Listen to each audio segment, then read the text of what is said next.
$450,000 per person for coming here illegally? Is this seriously what the Biden administration is actually looking at? Unbelievable. Hello, everyone. Welcome to the Trish Regan Show. I am Trish. A portion of today's program is brought to you by Immunity Armor Gold. Immunity Armor Gold, it's the most advanced immunity boosting formula you can get in one single product. So go to immunityarmorgold.com, use promo code Trish10 to get 10% off. That's Immunity Armor Gold, promo code Trish10. So immunityarmorgold.com, promo code Trish10. I mean, I'm looking at this and I feel like we're in the Twilight Zone, really. Because according to a new report in the Wall Street Journal, the Biden administration is looking at handing out, as a kind of settlement, if you would, $450,000 per person for anybody who suffered coming here illegally under Trump's administration. Because don't forget, way back when Trump was trying to deal with some of this, one of the rules that they put in place was that they arrested people and unfortunately, and this is sad, and I don't know if it's $450,000 per person sad, but families were split up. And so in order to try and right that wrong, apparently Biden is now looking at giving out $450,000 per person. So, if a father and child came here, or a mother and child, that would be roughly $1 million, or a family of three, $1.5 million. I don't know where the money's coming from, frankly. And by the way, what does this do to incentives? Back when this actually happened, one of the points that I made, and it's a little tough, and look, nobody wants to see families being separated. That's awful. But interestingly, if you look at the data, you also saw that fewer people started coming here. Why? Because, there was kind of a scary penalty involved. And you didn't want to come to the United States if you were going to risk maybe being separated from your child. As harsh as that is and as unfair as that is, you saw that actually people were making decisions to maybe not come here. And I think one of the points that I think was overlooked at that time was the law of unintended consequences. If you don't have penalties in place, you risk more people coming here, and in fact, in some cases, kids being unfairly separated. Don't forget, a lot of parents were sending their children to the United States with people they barely knew because it seemed like a worthwhile thing to do, which put those kids in harm's way. And so I've insisted all along that we need a humane way to approach this, which also disincentivizes people from coming here. I mean, I'm sorry, but you got a problem now. 1.6 million people have been arrested at our border. Hundreds of thousands of people have just been let loose into the country, and somehow that's okay with this administration. Let me just point out that it's never been okay in the past, right? Historically, Democrats have always taken issue with illegal immigration.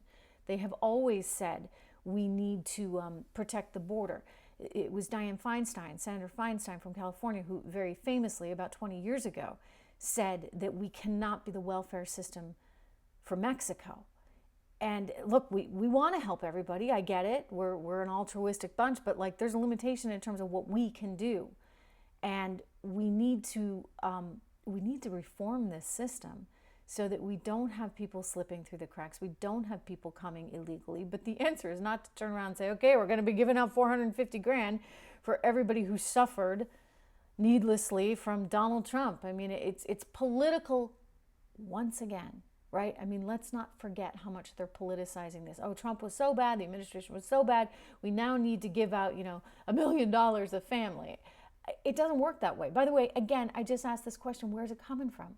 So you're going to penalize everyday American taxpayers, which, by the way, you say, we can collect more revenue from our American taxpayer base by putting our IRS into their bank accounts, poking around, trying to see what they're doing. So you're clamping down on what, I don't know, because I don't think you're going to find a ton of billionaires by going through people's bank accounts because they have $10,000 in a bank account via transactions in any given year. I don't think that's the best way to approach it, guys. It looks like, by the way, that could be DOA.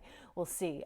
It doesn't look like they're going to be able to get that through. But just even talk of this, $600 was the original amount, then $10,000.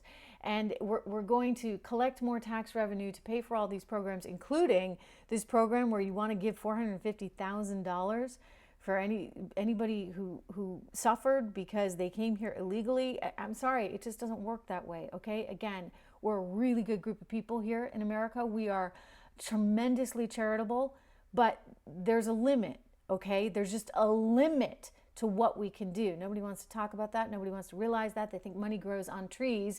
And you know what? We're seeing the effects of that, right? I want to get a quick word in from one of our sponsors, but you think about the effects of it, of that money growing on trees that you can just spend, and you see the inflation that has caused in our economy. And you know what? It's not going anywhere. I mean, dare I say it might even be hyperinflation.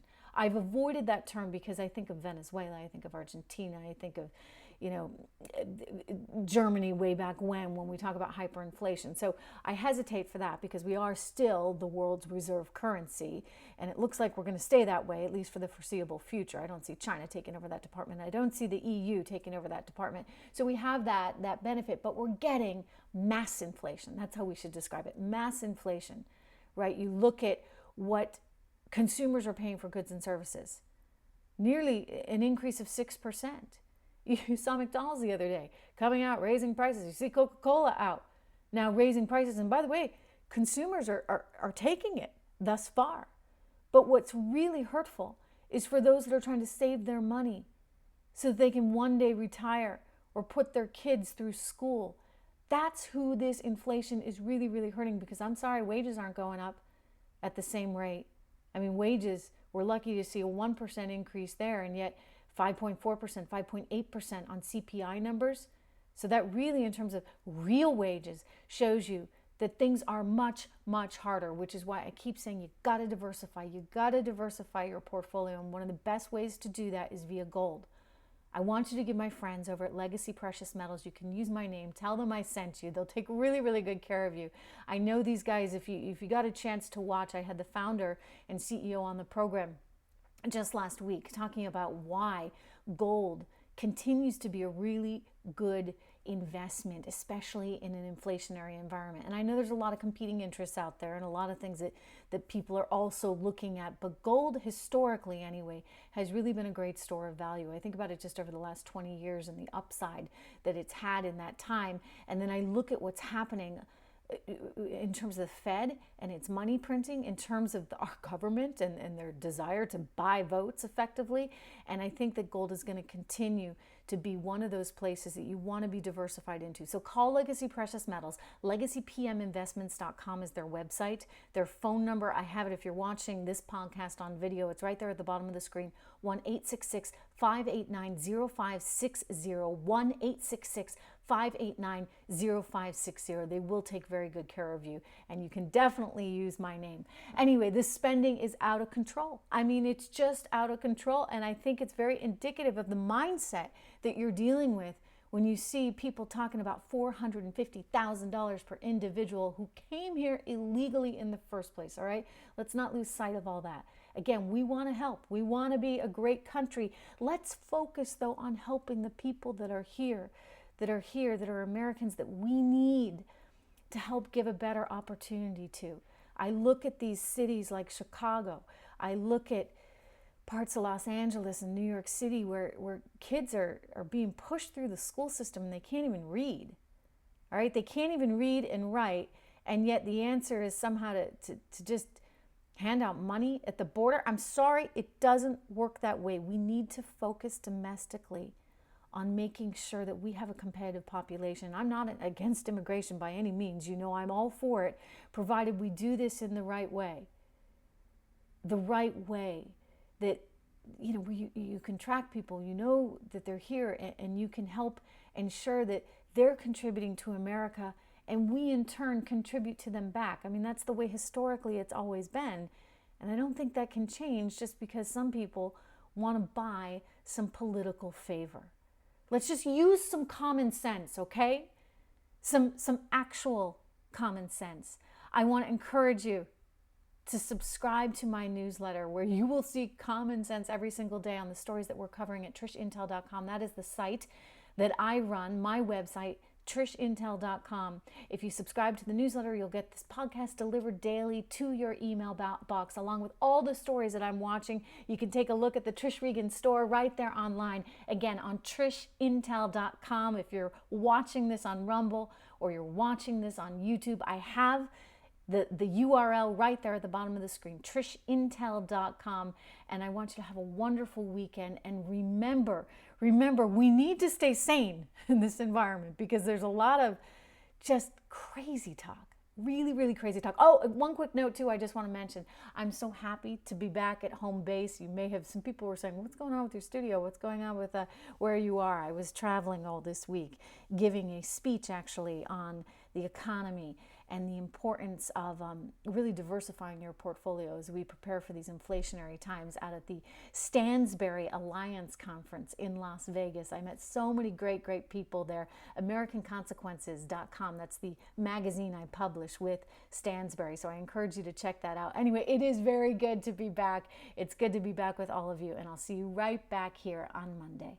Have a great weekend.